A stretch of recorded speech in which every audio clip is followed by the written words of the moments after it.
The night has been short and it's raining, but nobody's complaining because they've waited for this moment for a very long time. We're in South Africa, which has one of the highest levels of hunting in the world. I'm with a group of French people. They're here for an 8-day safari. This is 57-year-old Alain's last chance to practice.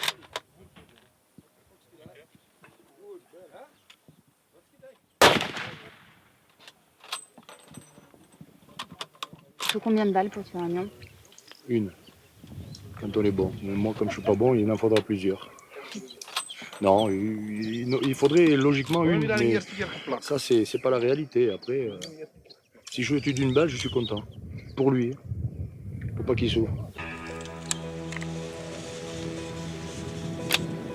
Hunting lions in South Africa is perfectly legal. At the start of the expedition, we crossed some cattle grids. Hunting doesn't take place in the wilderness here, but in vast private domains, which are entirely fenced off. There's little chance of the animals escaping. The hunters quickly track down a lion. Alain is accompanied by 3 armed hunting guides and 1 tracker. It's dangerous, but the adrenaline and the thrill is what draws these hunters.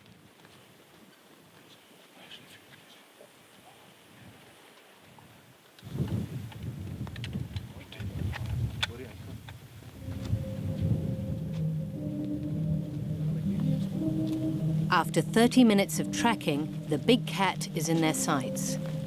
He's about 80 meters away, hidden in the brush at the edge of this track.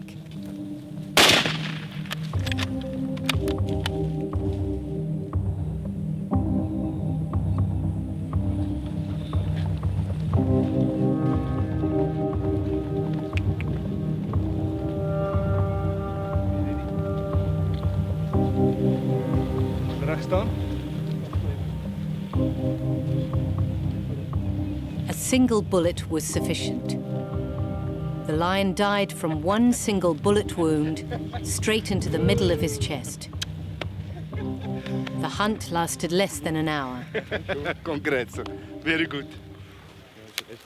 Alors, qu'est-ce que t'as fait? Je sais pas, je peux pas l'expliquer. C'est comme ça, mais c'est un très très bel animal. J'en ferai qu'un, ça c'est sûr.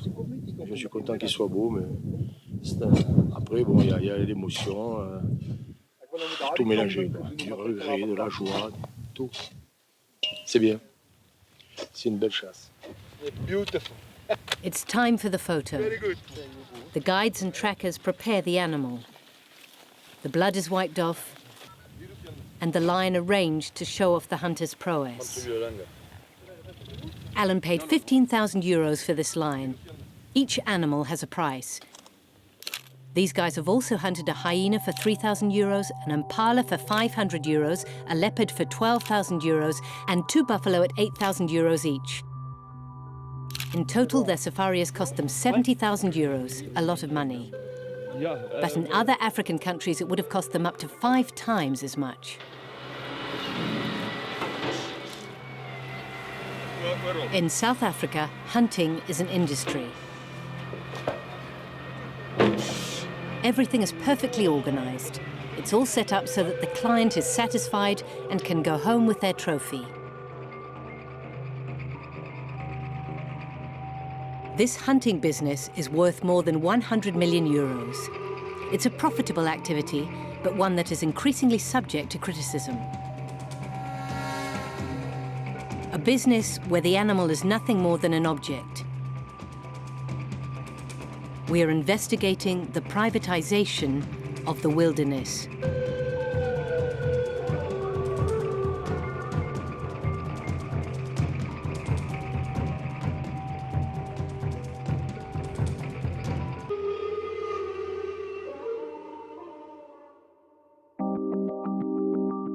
In South Africa, we start our journey at Bela Bela in the north.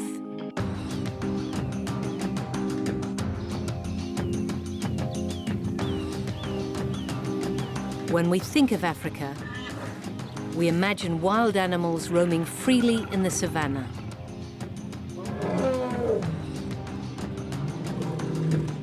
But the reality is that behind this idyllic image, man is everywhere here. He controls, organizes, and sells the animals.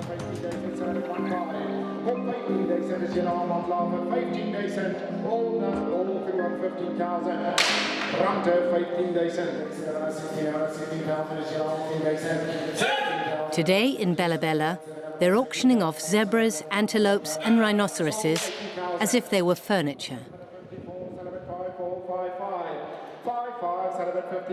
There are only white people in the room, and they're all here looking for a good deal. They're here to buy animals for nature reserves and photo safaris, but also for hunting.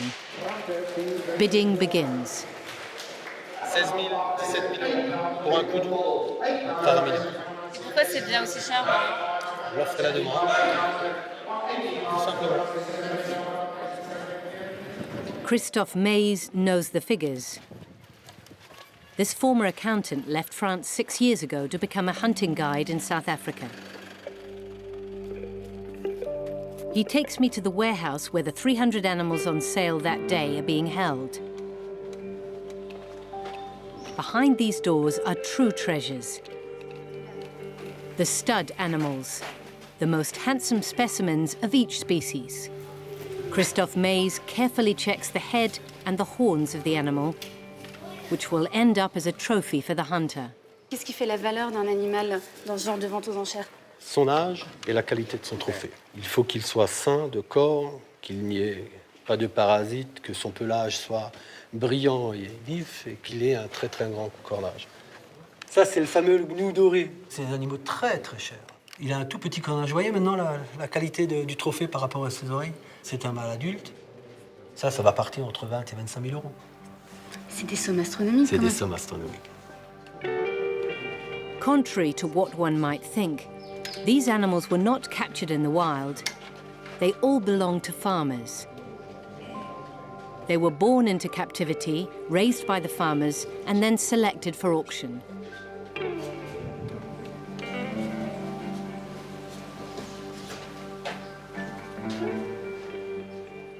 Et donc là, qu'est-ce qui va se passer si quelqu'un achète cet animal? Il va être mis dans un enclos de reproduction avec toutes ses femelles et en espérant qu'il fasse le maximum de petits bébés porteurs de trophées équivalents de ce qu'il a sur sa tête.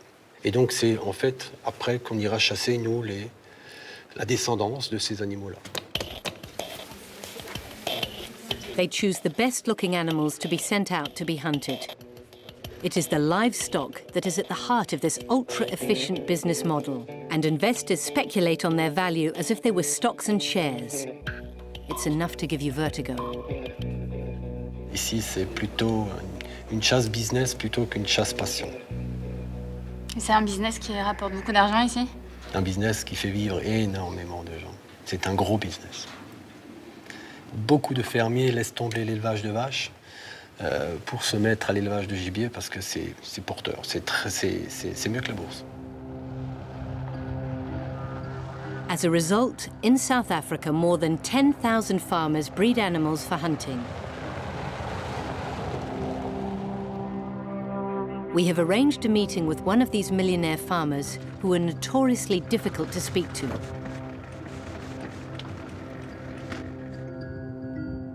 This farm is one of the biggest in the country.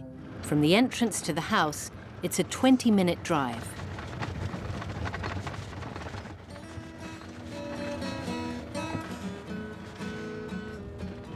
Caroline and Jacques were nursery owners, and then 20 years ago they bought this property and started breeding animals. Thank you.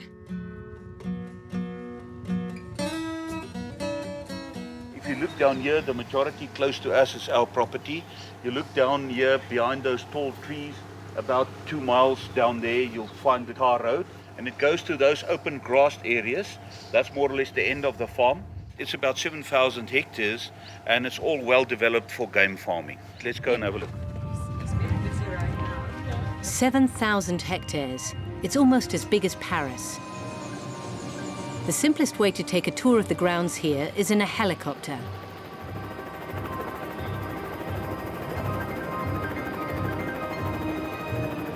Thousands of animals live on this land. They're free to move around within the fences. In South Africa, 70% of wild animals, in fact, live on private land.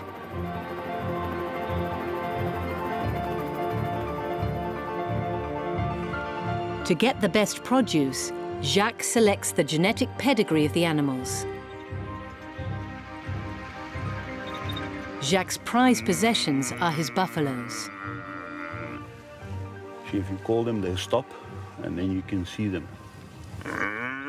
Last year, one of them sold for €2 million at an auction. With their giant horns and perfect proportions, animals like these can no longer be found in the wild. Because of the hunting pressure over all the years in Africa, all the big males have been shot out. What we do is we source good mothers with good horns, good fathers. We try to bring them together to try and breed back all those top trophies, all those top genetics, so that we don't sit with an inferior buffalo. Jacques is a savvy businessman. He knows he has to keep the clients interested, and so he's always offering new things, notably rare or new colors. That's the most unique. Golden gnus, completely white antelopes, and even black giraffes. Originality pays off, and these unusual animals can be worth up to 1,000 times more. Ordinary impala is worth about 5,000 rand, and those black ones with the saddleback are now worth between 3 and 6 million rand. And why the difference is so huge? Because it is unique and it is rare, and it's not commonly available. Mixing all the species and creating like these colors can let think that you are playing God a little bit? Well, I don't think so. I think that what we do is what we've been taught out of nature. And in nature, we've seen that a specific color runs with a so-called ordinary color. It is not colors which are being generated by men. It is natural colors which are found in nature and then multiplied. What would be the interest for hunters to hunt this species? A lot of hunters are collectors. They've hunted everything. Now they want to hunt something new, something exciting. It's the same trend as with flowers, where you've got a new flower. All the ladies just love it because it's new. And it's like a dress. No woman likes to wear the same dress for 3 years in a row. They like to change.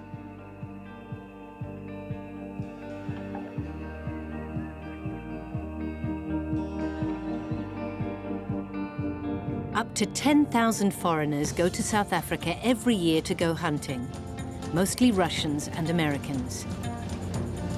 The ensuing race for trophies has caused an explosion in one industry, that is, taxidermists. There are hundreds across the country, and one has agreed to open its doors for us.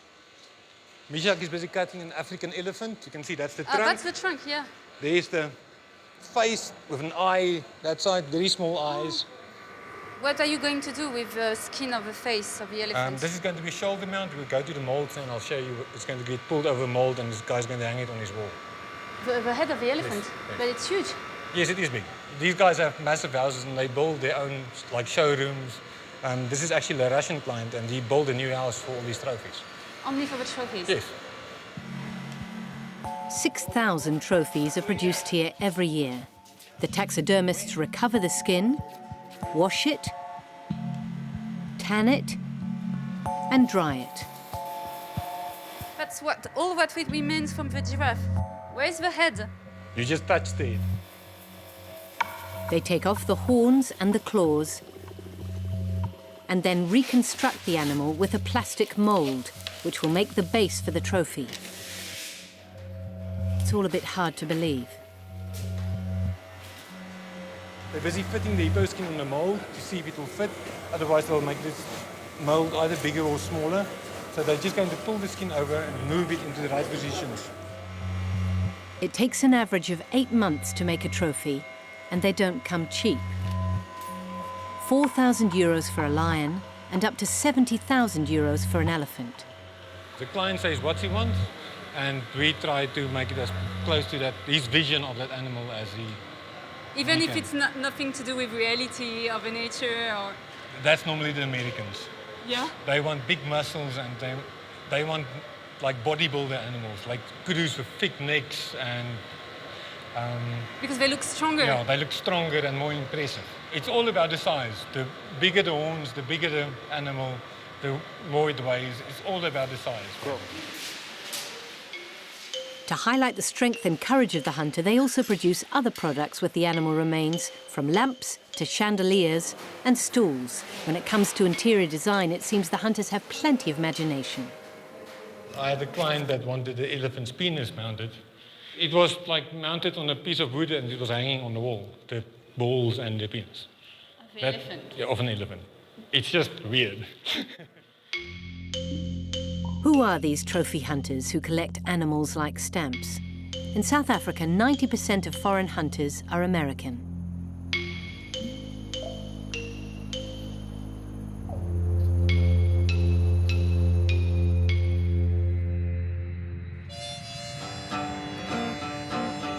Welcome to Texas, cowboy country.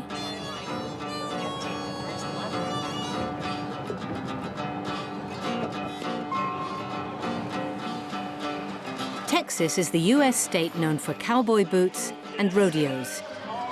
It's also the state with the most guns in the USA.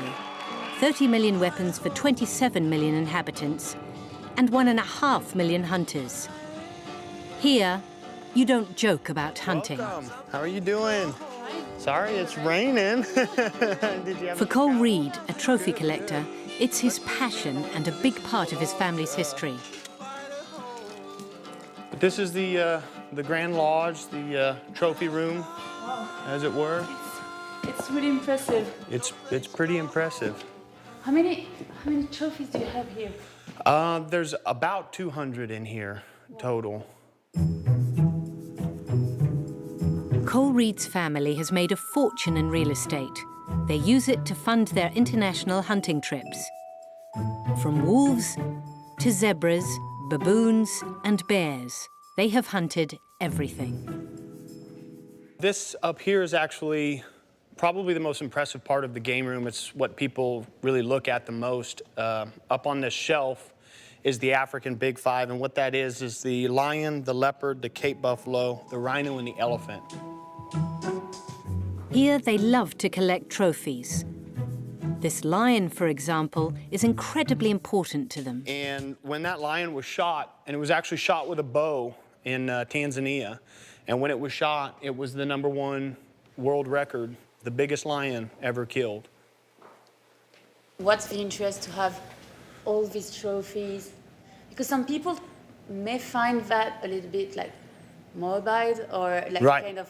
I think people, since the caveman days were, look at the mastodon I killed, look at the mastodon I killed, mine's bigger. We've always had this competition, and it's a friendly competition.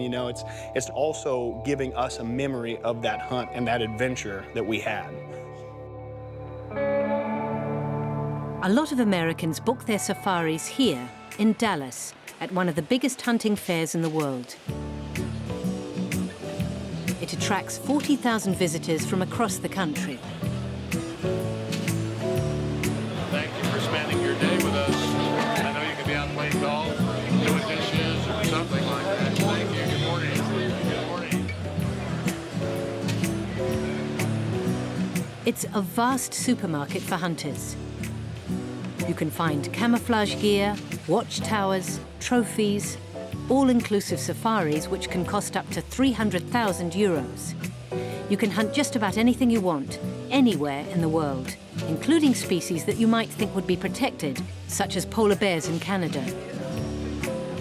The star product at this year's fair is the South African lion. You can even choose which one from a catalogue. Why is it less expensive than this one? Well, as you can see, this one's a little bit more mature in a sense. This has actually got a more of a thicker mane, and also some of these, let me have a look. It also depends the kind of photo, because people want different kinds of photos, and they want to mount different kinds of, you know, it really just depends. The look and the size and the type, because there are different types. It's funny because it looks like a catalog, like if you're buying some clothes. Yeah. Mm-hmm. And to kill your lion, there are guns. Hundreds of guns. They come in all different shapes, sizes and colours, so you can kill in style, and from any age. This is the one. What kind of animal do you want to hunt in Africa? Like lion. That's what I want to. What do you want to hunt a lion? Because just I've always wanted to shoot all the like the animals in Africa. Here they're very uninhibited when it comes to hunting. However, some recent scandals are now tarnishing this world. It started with Juan Carlos in 2012. The King of Spain paid 30,000 euros to kill an elephant in Botswana. The Spanish, who were experiencing a financial crisis, were shocked. His popularity tanked.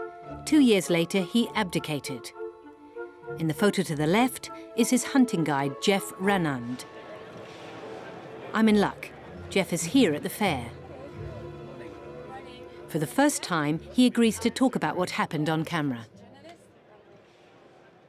I don't really like to discuss it, and I've, you know, we were just had a relationship as a client and a friend and a hunter.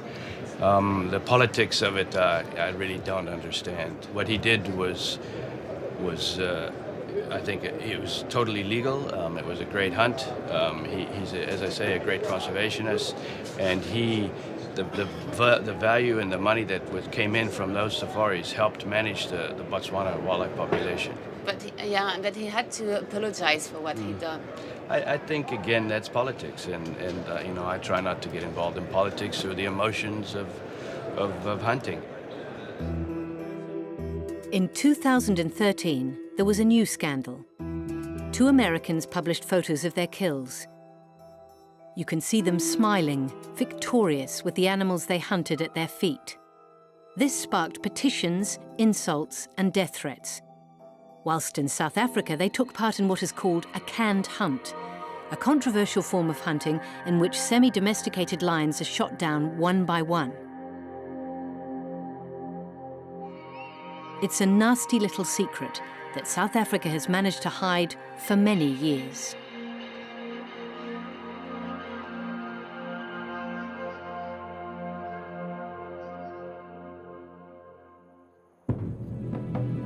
So I'm going back to investigate.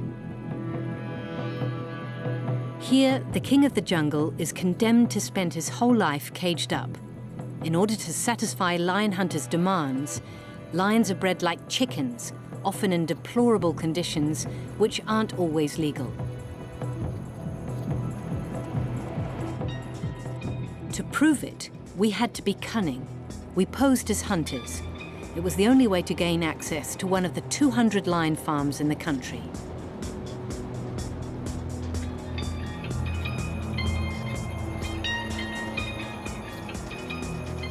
Let's go. We filmed with a secret camera. At the entrance, there are 2 domesticated lion cubs, scarcely weaned, in a 15 square metre enclosure.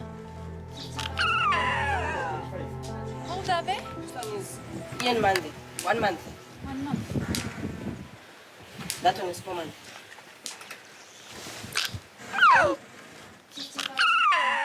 They are very cute. Yeah, this is very cute. Yeah. The owners offer us the chance to see the farm. The lion cubs seem inquisitive and happy to see us.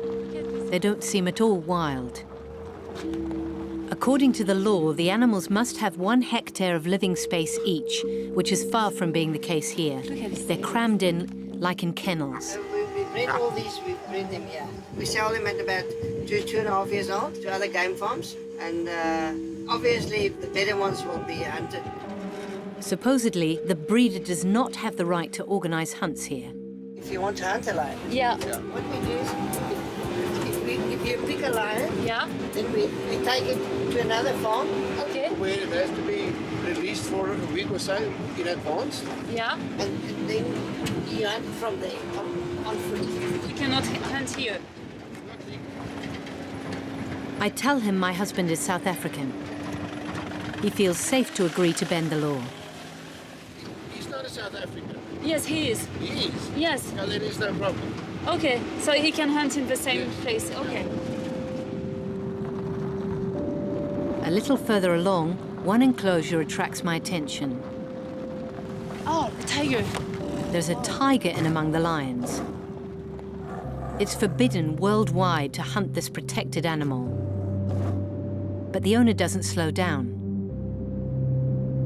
Clearly, this farm does not respect the law, and the owner isn't so shy when it comes to negotiating the price of the hunt. If you want to do it totally legal, then the price of the lion will be about 50% more. So we should do it not in a legal way. I mean, if possible, not. the tiger, we cannot do a tiger. That's very, very illegal. On the other hand, if you don't want to take it out, I mean, there's always ways and means to do it, but we don't really know. And this farm isn't an isolated case. A South African NGO has been investigating about 20 farms. These are the clips they filmed. We can see animals cooped up in tiny enclosures without shade. The lions are dirty and lifeless, and some of them are deformed due to inbreeding.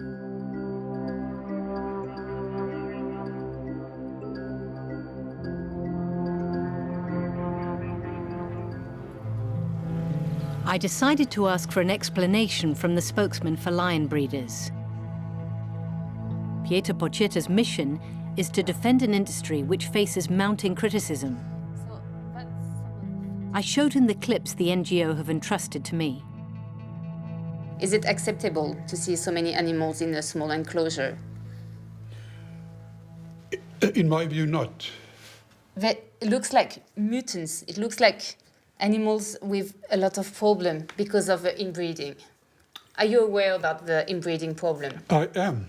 It is a real problem. There are places in South Africa where lions are kept in very bad conditions. There are many people who are not members of my association, who are not under the discipline of my ethical code, which do as they like to. But what about the members of your association? Are you sure that they are all doing it well? I think so, yes. Look. We show him the images we took on our secret camera. At the farm where the lions are crammed in and where we were often an illegal hunt, that particular owner is a member of his association. If you want to do it totally legal, then the price of the lion will be about 50% more. He's a member of your association. He had a lot of bad publicity. Do you think it's normal that this guy is still working? Well, I have no way to know that he does illegal things, unless people tell me that. In the lion industry is not corrupt, but all the crooks are in the lion business. And it is my function and my mission to clear up this industry. So there really is a problem, but Pieter Potgieter is sure he can solve it. Well, perhaps not straight away, though, as his association only has one paid employee, himself. How many breeding farms did you visit? Not more than 5. On 200. How can you be the person to tell me how is the industry now and how it is inside if you visit only 5 of these lion breeding farms? I don't regard it as my function. Do you know how I would be traveling? I know, I've done it. Yeah. And I have much more to do than to visit lion farms and see what they are doing. And when I know I come, they clean it up. How can you defend this guy? How can you try to influence the law for them if you know all these things? Well, Olivia, you are overstepping now your mission as a journalist. You're arguing with me about what I should be doing. You are now talking like NGO greenie, and I don't like it. We leave each other a little angrily. But if the farming of lions is a sensitive subject in South Africa, the way that they are killed is even more of a taboo. The infamous canned hunt, where virtually domesticated lions are shot in their enclosures. We are now a long way away from the true spirit of hunting.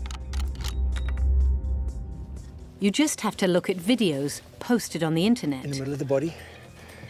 Yeah, in the middle of the body. Squeeze it off. Here we go. Here we go. Reload. Reload immediately. Reload immediately. All right, check. Okay. Can we... There we see lions who are very used to men and so don't even run away. It's butchery.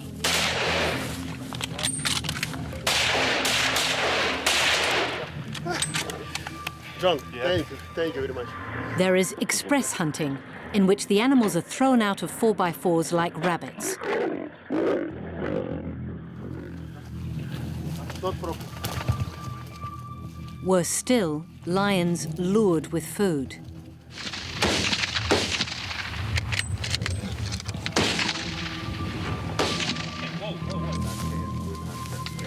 Some of them have even been drugged.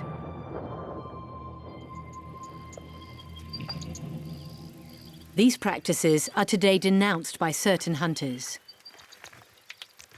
This man, who has been organising lion hunts for 15 years, has agreed to break his silence on the condition that he remain anonymous. What about these lions? I mean, how, in which condition are they released? Depending on the lion farmer itself, it can be tranquilized and put into the bush. It's supposed to be a 30-day, 60-day, depending on the area and the province, and sometimes it's the day before. Sometimes you've got a client that decides the night before he wants to hunt a lion, and the next morning it gets done. Is it very often that the animal is still tranquilized during the hunt? I'm sure. I'm sure there's a lot of guys that do it like that. Shoot the lion, get it over and done with. Most of the time, the guys would tell you that it's midday, the lion will go and sleep under a tree. And do you tell the truth to the clients, or do you tell them the nice story about this lion? Well, that's why you try and make it as memorable as possible. You give him a good time. You make sure he works for it. You try and give him a good hunt. Is it happened already that you didn't feel comfortable by shooting a lion?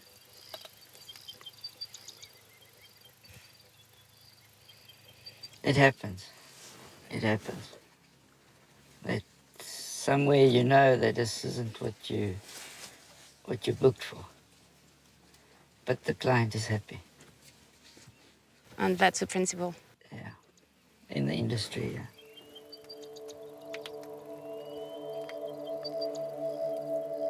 The hidden face of these lion hunts is quite disturbing. And many are contributing to this industry without even knowing.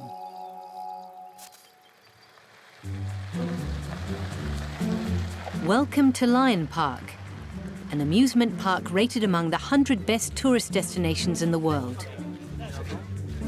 300,000 visitors come here every year from all over the world to this enormous zoo, which is totally dedicated to felines. This is where thousands of tourists' dreams come true. You can approach the big cats and pet the lion cubs. For 20 euros, you can treat yourself to a thrill from the other side of the fence. And of course, spend a little bit more money on souvenirs of this memorable experience.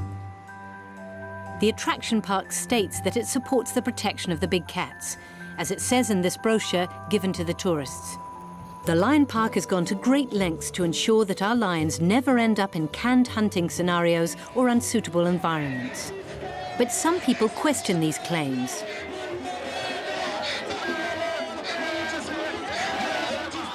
This morning, outside Lion Park, there is a demonstration organised by several NGOs.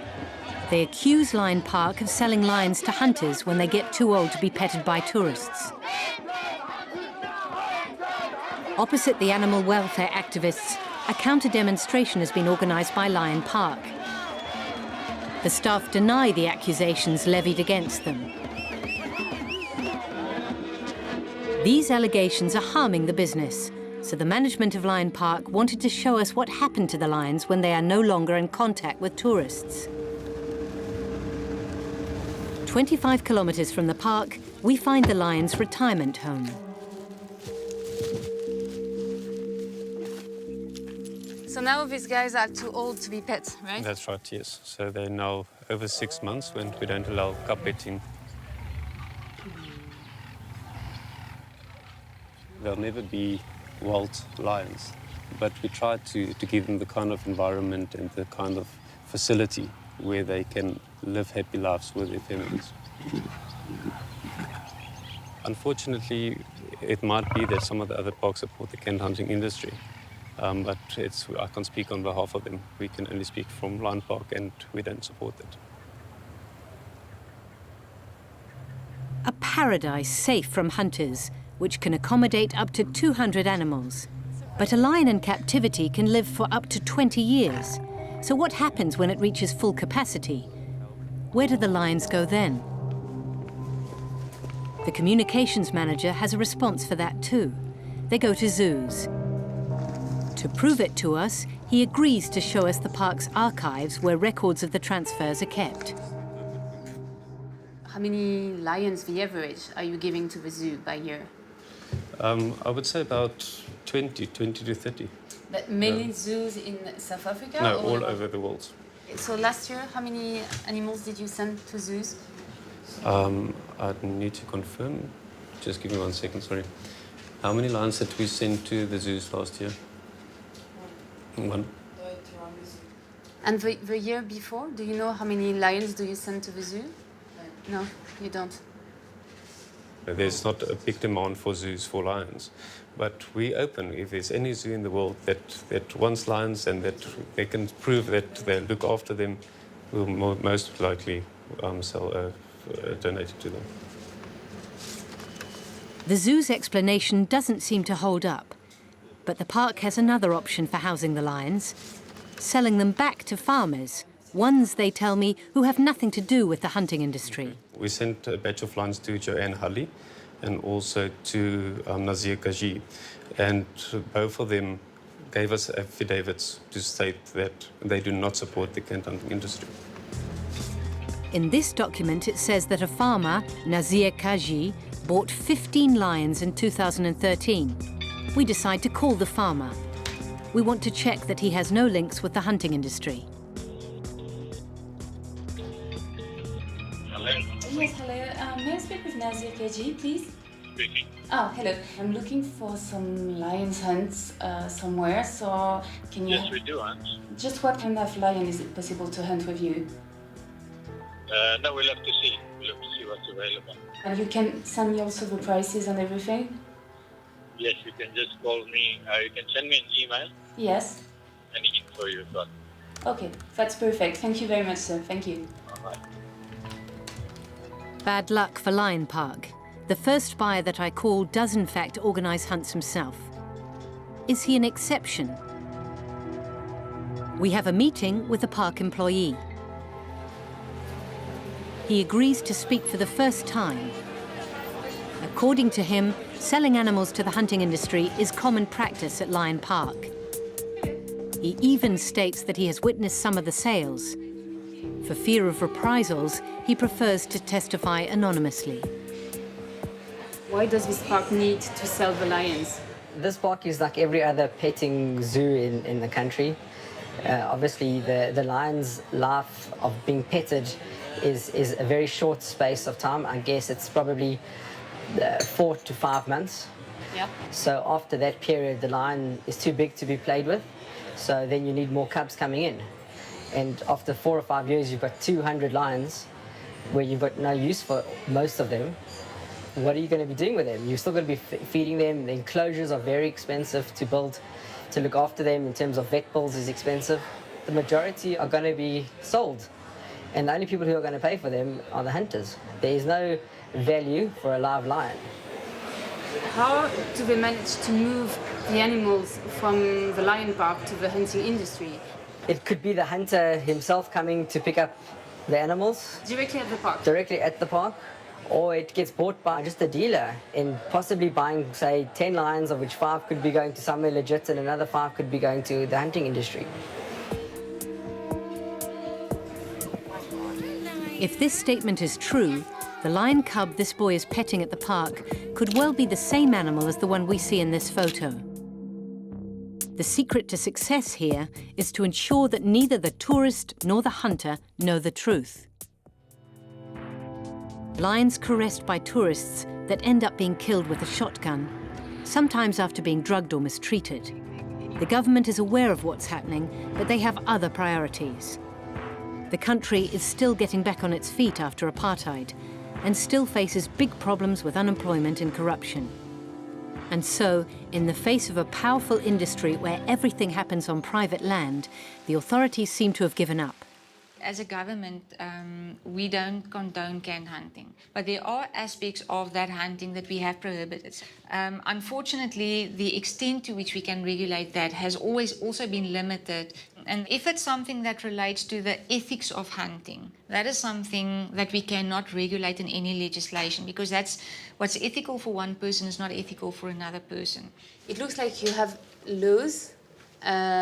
Maybe not enough, but you have laws. But what I've seen is that, in fact, you can still do anything you want, you know, on the field, in these farms. I think that is unfortunately true. The reality, if you consider government's resources and funding, financial resources and human resources, the only way to really deal with it is to make it compulsory for a conservation official to attend every single lion hunt, and we don't have the resources to do that. So unless we prohibit lion hunting, there will always be irregularities or illegalities taking place. Then we would have to close down the whole hunting industry. But if the government doesn't want to ban hunting, it is also because there may be a positive side.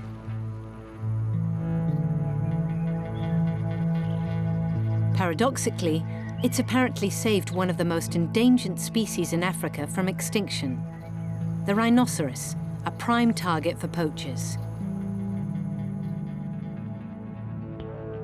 Their horns are attributed to have healing aphrodisiac qualities in Asia. And on the black market, rhino horn is more expensive than gold or cocaine.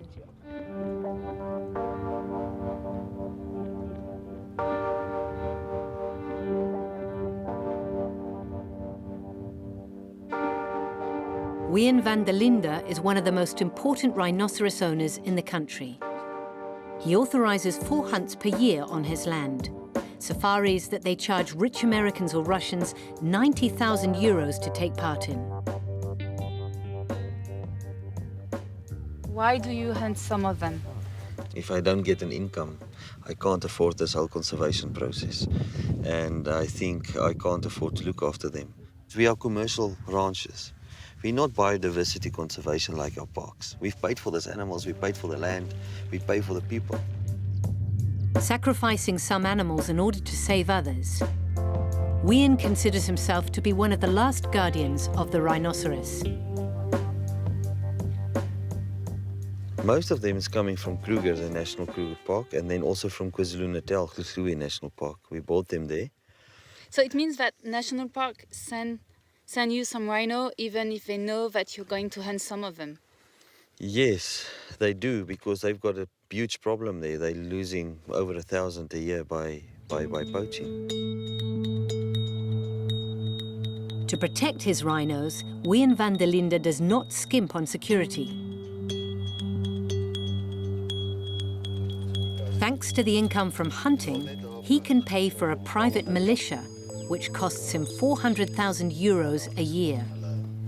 We are not allowed to show their faces because these heavily armed men risk their lives fighting poachers.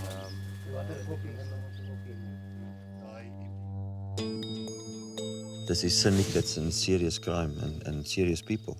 So yeah, we have them to protect not just our rhinos, but also our people that's part of our staff. When we see the bullet jacket, the rifles, everything, it looks like a war. It is. It's nothing less than a war. All these people's been highly trained. They've been in the war in the Middle East as well. So they know what war is about, and we're serious about what we're doing. To protect the rhinoceroses, these men have the right to shoot poachers who enter their property.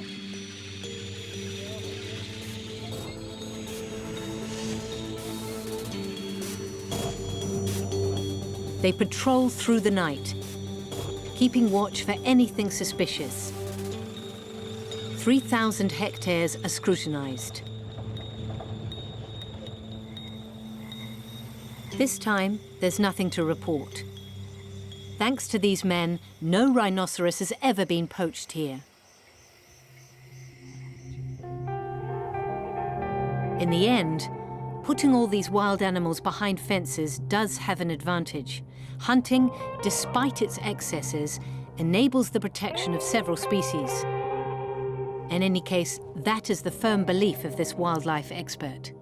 From 1964, when there was only 500,000, today we've got 22 million. Animals. So, 22 million head of animals. Now that is a tremendous increase in a matter of half a decade, 50 years. And now, you know, there's more wildlife in South Africa now than there has been at any time in the past 200 years. So it's a very unique situation, and there's no other country in the world that have this record. It means that in this world, we're going to see fences everywhere. I mean, the nature that we think about and that we have in mind won't exist anymore, in fact. And if you're not going to fence areas and cordon them off as conservation areas, you can kiss it goodbye. You're going to have to do that. I would have loved to see Africa rolling hills with herds of animals all over the place, and nobody just kills them. It's only the predators. That will be my dream as well. But you must be pragmatic. It cannot happen. Forget it.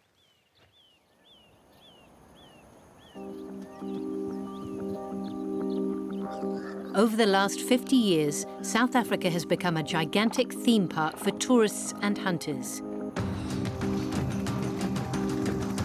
But another country has gone even further and have been importing African wildlife.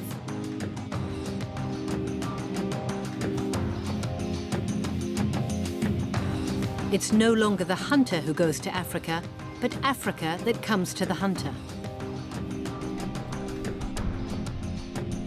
We are 14,000 kilometers from Pretoria, in Texas. It is the place where there are most African animals outside of their continent of origin. It's South Africa's main competitor. 5,000 ranch owners breed antelopes, zebras, and gnus here. I'm back with Cole Reed, the hunter who collects trophies. Hello. What's going on? 10 years ago, his family also started breeding exotic animals. On Cole's ranch, one can hunt 30 different African species. $15,000 for a kudu, $5,000 for a zebra. It's 3 times more expensive than in South Africa. Where do all these animals are coming from? Well, it's not, there isn't any more importation in the United States. That would be very difficult. Now, 50 years ago, there was. So that's where these animals originated from. They came from, you know, Africa and Asia. In Texas, there's just so many people that have the herds. We don't need any outside forces anymore. We're breeding them here. So if we need an extra one, there's another ranch somewhere that's got some that they can sell to us. The ranch operates at a full capacity 300 days a year. They offer hunting just like in Africa, but without the constraints, a concept that appeals to a lot of Texan businessmen. You don't have to have a passport to come here. You don't have to have any long plane flights or layovers, or it's close to home, it's safe.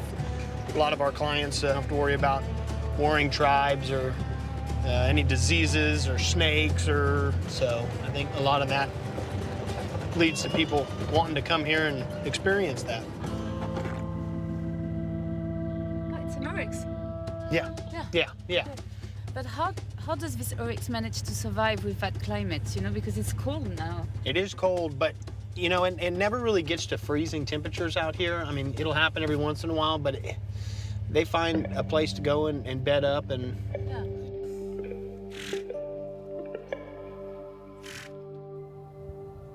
Many people saying that the future of trophy hunting can happen in Texas. We're prepared for that. We were 15 years ago. This isn't about just hunting. It's about survival of the species. Yeah. So if they disappear in Africa, we may not be able to have all the species here, but we're going to have a lot. So definitely the future, the hunting is going to be, you know, in a situation like we're in right now.